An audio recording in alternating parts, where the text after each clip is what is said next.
Hello दोस्तों, आज की वीडियो में जानेंगे अकबर के शासनकाल में हिंदू और मुस्लिम संस्कृति को समान दर्जा क्यों दिया जाता था। हालांकि मन में यह प्रश्न जरूर आता होगा, आखिर इतना बड़ा और शक्तिशाली मुस्लिम शासक हिंदू संस्कृति से इतना प्रेम क्यों करता था। इस जानकारी के लिए वीडियो के अंत तक जरूर बने रहें और जो न्यू यूजर है प्लीज सब्सक्राइब कर दें। चलो वीडियो शुरू करते हैं। जोधाबाई मध्यकालीन इतिहास के प्रतिष्ठित मुगल शासक अकबर की पत्नी थी। अकबर के शासनकाल में हिंदू और मुस्लिम संस्कृति का संगम देखने को मिलता है। अकबर के शासनकाल में हिंदू और मुस्लिम दोनों की संस्कृति को समान दर्जा दिया गया है। हालांकि मन में यह प्रश्न भी जरूर आता है, आखिर इतना बड़ा शक्तिशाली मुगल शासक हिंदू संस्कृति से इतना प्रेम क्यों करता था। इसका कारण यह है कि जोधाबाई अकबर की तीसरी पत्नी थी जो हिंदू धर्म से थी और विवाह के बाद भी उन्होंने हिंदू संस्कृति को नहीं छोड़ा और न ही अकबर ने उन्हें मुस्लिम धर्म को अपनाने के लिए जोर दिया। मुगल शासक अकबर और जोधाबाई की प्रेम कहानी काफी रोचक है। उनके प्रेम कहानी पर अब तक कई फिल्म और टेलीविजन धारावाहिक बन चुके हैं। हालांकि इनका विवाह पूरी तरह से राजनीतिक था, फिर भी इन दोनों के रिश्ते में काफी प्रेम था।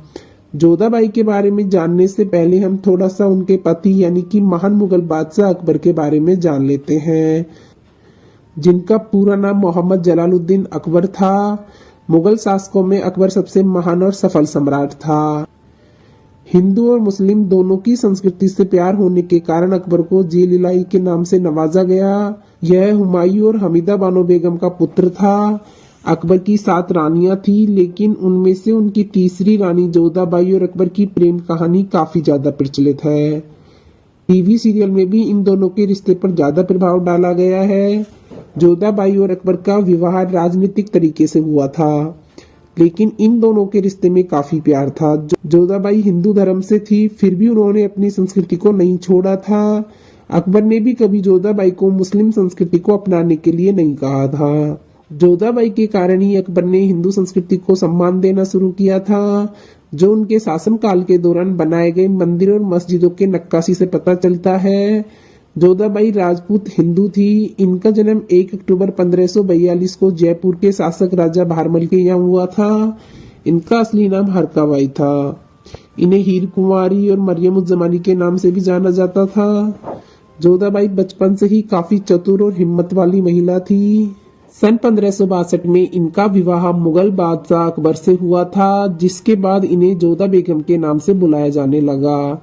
अकबर एक शक्तिशाली मुगल बादशाह था। इसकी सेना काफी विशाल थी।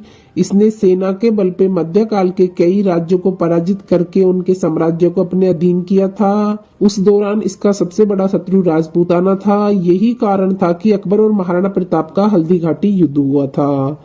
अकबर साम्राज्य को अपने अधीन करने के लिए सबसे ज्यादा समझौते की नीति को पसंद करता था। हालांकि एक विशाल सेना और एक शक्तिशाली शासक होने के कारण अकबर सैन्य बल से आसानी से किसी भी साम्राज्य पे अपना परचम लहरा सकता था, लेकिन युद्ध करने के कारण बहुत सारा खून बहता था, जो अकबर को बिल्कुल पसंद नहीं था।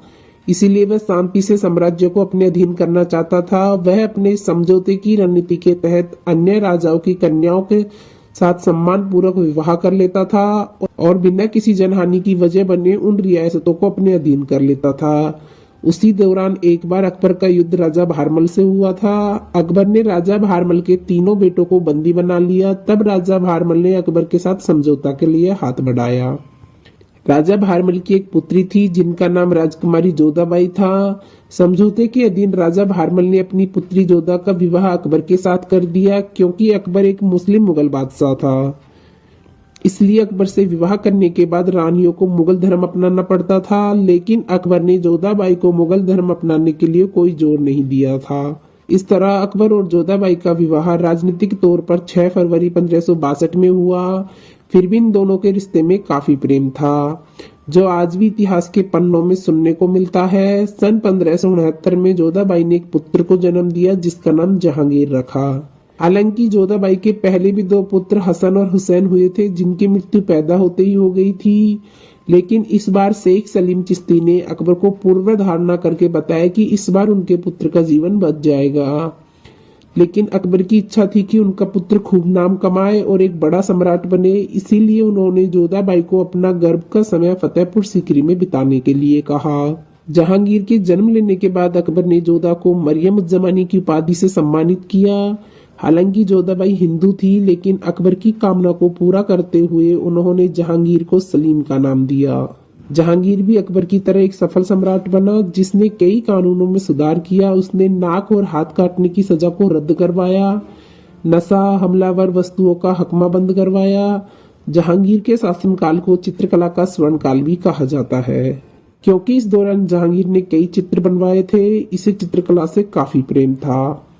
इसके अलावा इसे शिकार करना काफी पसंद था। हालांकि अफीम और शराब की लत की वजह से 28 अक्टूबर 1627 को बीमार पड़ने के कारण उसकी भी मृत्यु हो गई थी। अकबर अपने शासनकाल के दौरान एक शक्तिशाली शासक हुआ करता था। चलो दोस्तों, जान लेते हैं आखिर अकबर हिंदू धर्म को क्यों मानता था, जिस कारण निश्चित ही मन में प्रश्न आता है कि इतना शक्तिशाली मुगल शासक हिंदू धर्म को सम्मान क्यों देता था। इसके कई कारण हैं। इनमें से एक कारण इनकी पत्नी जोधाबाई भी है, जो हिंदू थी। जब अकबर का विवाह जोधाबाई से हुआ था, तब रानियों को मुगल धर्म अपनाना पड़ता था, लेकिन अकबर ने जोधा को मुगल धर्म अपनाने के लिए जोर नहीं दिया, जिस कारण जोधाबाई के मन में अकबर के प्रति प्रेम उत्पन्न हो गया और उन्होंने अकबर को हिंदू संस्कृति से परिचित करवाया। अकबर की और कई रानियां थी, लेकिन अकबर जोधा के निडर व्यवहार के कारण अत्यधिक प्रेम करता था और जोधाबाई अकबर को हमेशा ही सही और गलत का रास्ता दिखाती थी, सही मार्गदर्शन करती थी, जिस कारण अकबर हमेशा ही जोधाबाई की सलाह को माना करता था। जोधाबाई की प्रेरणा के कारण अकबर ने हिंदू धर्म को भी सम्मान दिया और उदार भावना के कारण वह हिंदू धर्म में भी एक प्रसिद्ध सम्राट बन गया। इसके अतिरिक्त अकबर ने अपने बचपन का काफी समय हिंदू परिवारों के साथ बिताया था। दरअसल जंग के दौरान अकबर के पिता हुमायूं को कई दिनों तक अज्ञातवास में बिताना पड़ा था, जहां पर अकबर हिंदू परिवारों के साथ समय बिताकर हिंदू संस्कृति को जान पाया था। इस तरह अकबर का हिंदू संस्कृति के प्रति आदर भाव होने का कारण यह भी एक है। अकबर का जोधाबाई से विवाह होने के बाद मुगल शासक के धार्मिक और राजनीतिक नीतियों में काफी गहरा प्रभाव पड़ा। जोधाबाई के हिंदू धर्म होने के कारण अकबर ने हिंदू धर्म के प्रति सम्मान दिखाना शुरू कर दिया। जोधाबाई ने अकबर को हिंदुओं के तीर्थ यात्रा पर लगने वाले कर को बंद करवाने के लिए प्रेरित किया। सभी संप्रदायों के प्रति समान व्यवहार होने के कारण अकबर का सम्मान और भी ज्यादा बढ़ गया। सभी संप्रदायों को समान महत्व देने के लिए अकबर खुद माथे पर तिलक लगाया करता था। यहाँ तक कि वह दरबार में हिंदुओं के त्योहारों को भी सम्मान देता था और उनके त्योहारों में भाग लिया करता था। अकबर को एक महान सम्राट बनाने में और हिंदुओं के प्रति उदारवादी भावना उत्पन्न करने में जोधाबाई का बहुत बड़ा योगदान रहा। यही कारण है कि अकबर को मुगल शासकों में सबसे सफल और प्रसिद्ध सम्राट बताया जाता है। यहाँ तक कि हिंदू धर्म को सम्मान देने के लिए अकबर ने जोधाबाई को किले में मंदिर बनवाने की अनुमति दी थी। इस तरह जोधाबाई और अकबर की प्रेम कहानी काफी रोचक है, लेकिन इतिहासकारों द्वारा इनकी कहानी पर विवाद छेड़े गए हैं, क्योंकि कुछ इतिहासकारों का मानना है कि इतिहास में जोधाबाई नाम की कोई भी महिला नहीं थी जिनका विवाह अकबर से हुआ था। वहीं कुछ अन्य इतिहासकारों और राजस्थान निवासियों का भी कहना है कि इतिहास में किसी भी राजपूत स्त्री का विवाह अकबर से नहीं हुआ था। इसके अतिरिक्त कुछ इतिहासकार जोधाबाई को किसी लेखक की कलम का काल्पनिक पात्र बताते हैं। इस तरह जोधाबाई और अकबर के रिश्ते को लेकर अन्य कई सारी कहानियां देखने को मिलती हैं, लेकिन अभी तक इसका कोई भी पुख्ता परिणाम नहीं मिला है। यहाँ तक कि आशुतोष गोवारिकर द्वारा बनाई गई फिल्म जोधा अकबर की कहानी को लेकर भी कई विवाद छेड़े गए हैं और इस फिल्म का विरोध किया गया है। हालांकि आशुतोष ने इस विरोध का सामना करते हुए लोगों के सवालों का जवाब दिया और बताया कि उन्होंने कई ऐतिहासिक किताबें और रिसर्च करने के बाद इस फिल्म को बनाया है। चलो दोस्तों, अब जान लेते हैं जोधाबाई की मृत्यु कैसे हुई थी और कब हुई थी। जोधाबाई की मृत्यु सन 1662 ईस्वी में हुई थी। अकबर की मृत्यु के 20 साल बाद जोधाबाई की मृत्यु हुई थी। 80 की उम्र में जोधा का स्वास्थ्य खराब होने के कारण उनकी मृत्यु हो गई थी। हालांकि जोधाबाई हिंदू धर्म की थी और विवाह के बाद भी वह हिंदू रीति रिवाजों को मानती थी, लेकिन मृत्यु के बाद हिंदू परंपरा के अनुसार उनका अंतिम संस्कार नहीं हुआ, बल्कि मुस्लिम संस्कृति के अनुसार उन्हें दफनाया गया। जोधाबाई की अंतिम इच्छा थी कि मृत्यु के बाद मेरी कब्र अकबर के बगल में ही बनवाई जाए। जहांगीर ने अपनी मां की अंतिम इच्छा पूरी की और जोधाबाई की कब्र अकबर के बगल में ही बनवाई गई। दोस्तों, आपको यह वीडियो कैसी लगी प्लीज कमेंट बॉक्स में जरूर बताना, और ऐसे ही ऐतिहासिक वीडियोस देखने के लिए हमारे चैनल को सब्सक्राइब करना ना भूलें। चलो मिलते हैं नेक्स्ट वीडियो में, जब तक के लिए अपना ख्याल रखना।